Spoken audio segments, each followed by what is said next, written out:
Cette nouvelle vidéo YouTube, on va faire le point sur les marchés. Bien entendu, on va aller voir, comme d'habitude, Crypto Bubble. On va aller voir un petit peu ce qui se passe au niveau des volumes. On peut voir que sur Bitcoin, on a eu une semaine ou deux très calme et on voit que les volumes ont pratiquement doublé. Donc on voit que les institutions sont en train de revenir, tout doucement bien entendu. Bitcoin a repris sa capitalisation boursière à 2000 milliards de dollars. Il était redescendu à 1800 milliards, il me semble. Donc voilà, les volumes reviennent gentiment. Rien d'alarmant pour l'instant. Quand vous verrez 100 milliards de volume en 24 heures, là, on pourra effectivement penser que les institutions sont revenues en force. XRP qui est passé devant Tether, donc ça c'est juste incroyable. 140 milliards de capitalisation boursière. 3 milliards de volume d'échange sur XRP, donc c'est énorme, c'est plutôt pas mal. Tether, toujours dans la course, 75 milliards, donc il y a la 50% du volume d'échange, donc c'est vraiment pas mal, hein. On s'attend à ce que les investisseurs arrivent. On a eu aussi une poussée sur les tokens IA hier, donc on a des crypto-monnaies comme Fetchai ou ASI, et Render Token par exemple, que j'ai signalé sur mon canal Telegram, qui ont surperformé le marché. Donc on va aller voir ça sur les graphiques et ensuite on va passer aux news de la semaine. Pour ceux qui regardent cette vidéo aujourd'hui, bien entendu j'ai déjà fait ce coaching dimanche soir avec ma team sur ma plateforme. Donc vous allez revoir la même chose. Pour ceux qui font partie de ma team, vous allez revoir effectivement certaines choses. Donc là on est sur Bitcoin. Comme je l'avais annoncé sur Bitcoin dans mon canal Telegram, il fallait que Bitcoin, pour valider une reprise de la tendance haussière, fasse un plus haut que celui-là. D'accord? Et c'est exactement ce qui s'est passé. Donc là, Bitcoin confirme la tendance haussière, il reprend la tendance haussière. Donc ça, c'est une très bonne nouvelle. Maintenant, on peut voir qu'on a ici peut-être un début de bull flag en bougie 4 heures. Donc chaque bougie égale 4 heures de marché. Donc là on va voir ce qui se passe, mais éventuellement Bitcoin pourrait revenir dans cette zone là pour chercher un tout petit peu de force pour ensuite repartir. Et ce serait pas très grave, parce que s'il fait ça, il va faire un plus bas, donc ici, plus haut que celui-là. Et là ce serait bien. Là ça confirmerait, donc une double confirmation de la reprise de la tendance en 4 heures. Donc voilà la team. On a Fetchai hier qui nous a fait, on va repasser en bougie daily. Fetchai qui nous a fait hier une très belle performance. Donc on peut voir que depuis le bottom dans cette zone là, il a repris pas mal de force, donc il a repris 30%, donc c'est vraiment pas mal. Les tokens intelligence artificielle reprennent de la force. De toute façon ce sera une narrative très intéressante. Donc vous pouvez voir qu'on est aussi dans une zone d'achat. En tout cas, moi je le pense, une zone d'achat qui se trouve là, pour ceux qui ne sont pas encore rentrés sur ce token. Donc voilà, si vous voulez investir sur Fetchai, faites vos propres recherches, mais on est dans une zone de consolidation. Donc on a eu un fake out à la baisse ici, tac, une réintégration. On a eu un fake out à la hausse, une réintégration dans le range, et ici on se trouve dans une zone de consolidation, une zone d'achat sur Fetchai ou sur ASI. D'accord, donc si vous n'êtes pas rentré sur ce token et que vous voulez avoir un petit bag, n'hésitez pas à placer un petit billet, hein, d'accord, prenez les risques que vous souhaitez. Je ne suis pas conseiller en investissement, je vous partage juste ce que je fais. Fetchai, j'en ai dans mon portefeuille. On peut voir aussi que Render Token nous a fait une belle performance hier. Fetchai nous a fait 35%, 30% de hausse sur les derniers jours, donc c'est une bonne chose. Les tokens IA se réveillent un tout petit peu. On n'est pas à l'abri de le revoir réintégrer le range ici pour continuer à prendre de la force et ensuite repartir. D'accord, mais en tout cas, dans cette zone-là, je pense que c'est une bonne zone d'achat sur Render et sur Fetchai. Un projet que j'affectionne aussi particulièrement, que j'ai pas mal étudié, c'est Core. Donc voilà, Core, hein, moi j'ai fait mes investissements dans cette zone-là, donc j'ai des bons points d'entrée sur Core.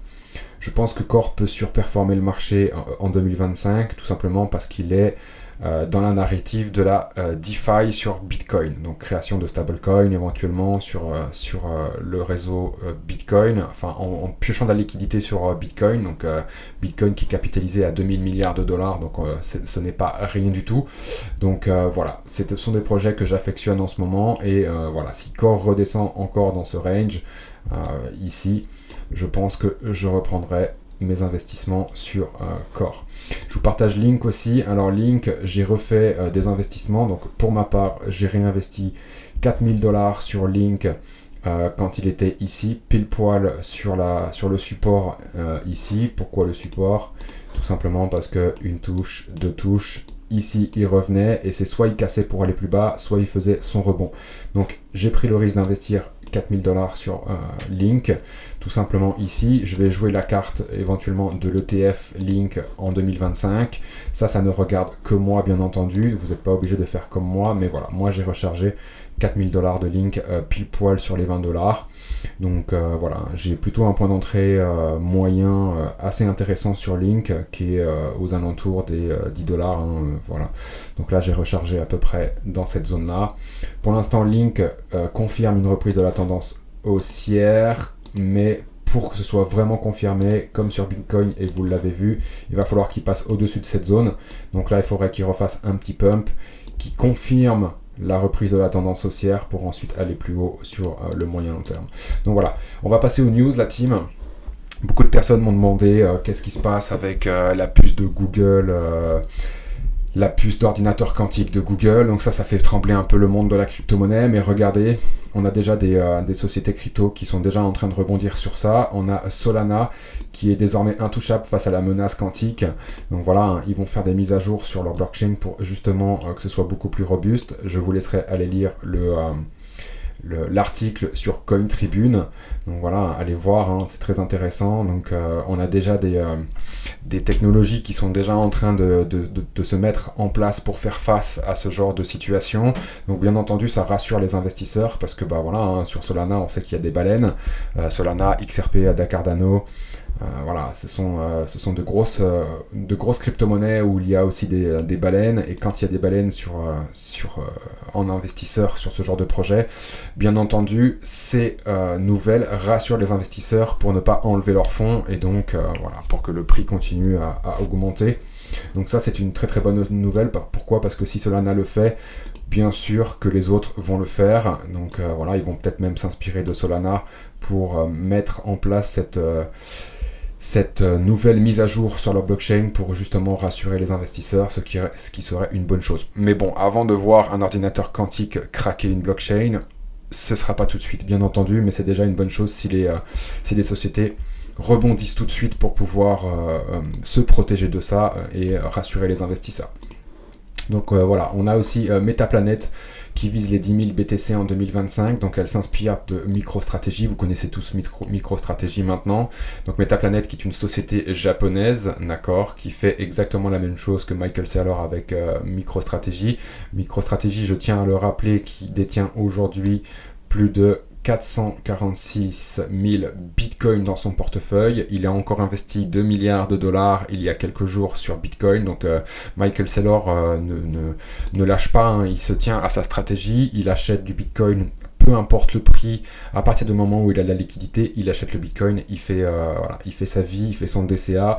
Même s'il achète au-dessus des 100 000 $, ça n'a pas l'air de le déranger parce que Michael Saylor a une vision très long terme sur cet actif. Donc on parle de Metaplanet, on parle aussi de MicroStrategy, mais il faut savoir qu'il y a aussi Marathon Digital, qui est une société américaine qui mine du Bitcoin, qui aujourd'hui fait aussi comme MicroStrategy. Donc en plus de miner du Bitcoin, ils en achètent, donc ils ont un portefeuille Bitcoin et ils décident d'en acheter en plus. Pourquoi ? Parce qu'ils ont cette vision investisseur moyen-long terme sur Bitcoin. Donc c'est une très très bonne nouvelle parce que ces sociétés investissent énormément avec beaucoup de liquidités, ce qui va assécher bien sûr la disponibilité de Bitcoin sur les marchés, donc créer de la rareté et donc son prix finira par augmenter à un moment ou à un autre. Donc on va parler aussi du même coin Cassius Maximus, voilà, son prix a été divisé par 4 après qu'Elon Musk ait mis fin à la blague. Donc je ne sais pas si vous avez entendu parler de ça, mais sur Twitter, Elon Musk avait remplacé sa photo de profil par cette grenouille, donc ce même coin. Je pense qu'il a surtout fait un délit d'initié. Donc voilà, un délit d'initié, pour ceux qui ne savent pas, c'est comment vous expliquer, avoir de la notoriété, utiliser cette notoriété pour faire de l'argent sur le dos des gens. Donc bien entendu que Elon Musk a dû investir sur ce même coin à un moment donné. Ensuite, il a mis la photo de profil sur Twitter, sur X, et là, tous ses followers ont décidé d'investir aussi, et lui, à partir du moment où les gens ont décidé d'investir, lui a retiré ses fonds au fur et à mesure, donc il a pris l'argent des gens qui sont arrivés juste après. Donc c'est ce qu'on appelle un délit d'initié, mais voilà, Elon Musk est quelqu'un de très puissant, il ne risque pas de faire de la prison ou d'être jugé par rapport à ça, vu que c'est aussi le nouveau pote de Trump. Donc voilà, mais faites attention avec les meme coins, ça c'est mon petit côté bienveillant, faites attention avec les meme coins s'il vous plaît, ce sont des marchés qui sont très risqués, c'est purement spéculatif, aucunement sur la technologie ou sur l'utilité d'un token ou d'une technologie dans le monde de la blockchain et de la crypto-monnaie. Donc les meme coins sont des actifs encore plus risqués que les altcoins. Faites bien attention à vous quand vous investissez sur ce genre de token. Voilà, hein, si vous vous êtes fait avoir par exemple sur la montée de ce token là et que ensuite Elon Musk a mis fin à la blague et que le cours de la crypto-monnaie a été divisé par 4, bah vous vous êtes fait avoir en fait tout simplement. Donc c'est pour ça que je ne recommande à personne de faire du meme coin, ou alors avec des petits montants de l'ordre de 30, 40, 50 balles. Et puis voilà, si vous les perdez au moins, ce ne sera pas une grosse perte. Donc la Suisse envisage d'intégrer le Bitcoin aux réserves fédérales de la Banque nationale. Donc voilà, moi je vis en Suisse, donc je suis concerné par cette nouvelle. Je tenais à vous la partager tout simplement parce que la Suisse est un pays qui est très regardé par rapport à ce qu'ils font dans le monde de la finance. D'accord, la Suisse qui est un pays très très solide au niveau de sa monnaie fiat, donc le franc suisse, qui est aussi la monnaie fiat refuge, ce qu'on appelle la monnaie fiat refuge. Donc voilà, là ils sont en train d'essayer d'avoir les 5000 signatures pour qu'ensuite le référendum passe en Suisse, et si au niveau du référendum la majorité l'emporte, la Suisse sera obligée d'intégrer du Bitcoin dans ses réserves fédérales, ce qui sera une énorme nouvelle, parce que si la Suisse le fait, si les États-Unis le font, je vous laisse imaginer combien de pays vont aussi copier cette stratégie pour la mettre en place et pour avoir des Bitcoins dans leur portefeuille fédéral. Donc voilà, c'est une très très bonne nouvelle que la Suisse envisage de le faire. La Suisse est connue pour ces quantités d'or qu'ils ont en stock dans leur coffre. C'est d'ailleurs pour ça que leur monnaie fiduciaire est aussi une monnaie solide, parce que la Suisse est un des pays les plus concernés au niveau des stocks d'or.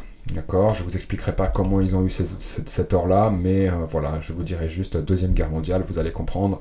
Donc voilà, la Suisse qui est tout à son honneur au niveau de la crypto, c'est un pays qui est crypto-friendly, on ne paye pas beaucoup de taxes en Suisse par rapport aux plus-values qu'on fait sur les cryptos, mais on peut aussi payer ses impôts en Bitcoin, donc ils ont déjà un premier pas dans le game Bitcoin et crypto-monnaie. Donc voilà, ça pourrait être une super nouvelle si la Suisse faisait ça de son côté, ça pousserait d'autres pays à le faire, et donc voilà, vous connaissez la suite, à assécher le marché sur Bitcoin, et donc du coup son prix continuera à s'envoler. Donc voilà, si tout ça arrive, je reverrai, je pense, mes targets sur Bitcoin à la hausse au niveau 2025, pourquoi pas même 2026, parce que là, si tout le monde s'y met, je ne sais pas si on va connaître un réel bear market à un moment donné sur Bitcoin. Donc il y aura des retracements effectivement, mais est-ce que Bitcoin ne va pas continuer à augmenter durant les 2 prochaines années? C'est possible, surtout avec tout ce qui se passe au niveau